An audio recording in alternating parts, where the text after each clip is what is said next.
Hi అండి, అస్సలాము అలైకుం. Welcome to my channel. Today recipe వచ్చేసి మామిడికాయ పచ్చడి అండి. మామిడికాయ పచ్చడి అంటే ఎంతమందికి ఇష్టమో లైక్ చేయండి, అలాగే కామెంట్ కూడా చేయండి. ఫస్ట్ 2 మామిడికాయలు తీసి వాష్ చేసుకొని కొద్దిగా పెద్ద ముక్కలుగా కట్ చేసుకోవాలండి. కట్ చేసుకున్న తర్వాత మళ్ళీ ఒక ప్లేట్ తీసుకొని అందులో కొన్ని ధనియాలు, జీలకర్ర, వెల్లుల్లి, కరివేపాకు, కొన్ని ఎండుమిర్చి యాడ్ చేసుకోవాలండి. మనకు కారానికి తగినట్టు ఎండుమిర్చి యాడ్ చేసుకోవాలండి.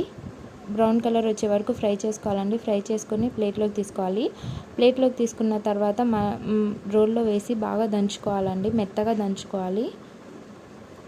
మెత్తగా దంచుకున్న తర్వాత మనం ముక్కలుగా కోసి పెట్టుకున్న మామిడికాయ వేసి దంచుకోవాలండి.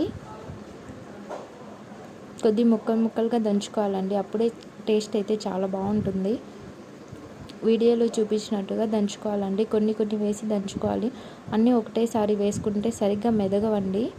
ఇలా బాగా మెత్తగా మెదుక్కున్న తర్వాత సాల్ట్ యాడ్ చేసుకొని కాసేపు ఇంకా దంచుకోవాలండి. దంచుకున్న తర్వాత పక్కన ప్లేట్లోకి తీసి పెట్టుకున్న దాన్ని మళ్ళీ స్టవ్ మీద ఒక ప్యాన్ పెట్టి అందులో 2 టేబుల్ స్పూన్ ఆయిల్ యాడ్ చేసుకోవాలండి. ఆయిల్ యాడ్ చేసుకున్న తర్వాత ఆవాలు, జీలకర్ర వేసి ఫ్రై చేసుకోవాలి. ఫ్రై అయిన తర్వాత కొద్దిగా వెల్లుల్లి నలగొట్టి వేసుకోవాలండి. వెల్లుల్లి నలగొట్టి వేసుకున్న తర్వాత శనగబ్యాళ్ళు, మినపబ్యాళ్ళు, కరివేపాకు యాడ్ చేసుకొని ఫ్రై చేసుకోవాలండి.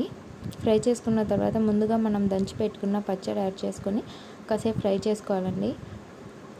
అంతే అండి. ఆయిల్లో ఫ్రై చేసుకుంటే కొద్దిగా చాలా బాగుంటుంది టేస్టు. మీరు కూడా ట్రై చేసి ఎలా వచ్చిందో కామెంట్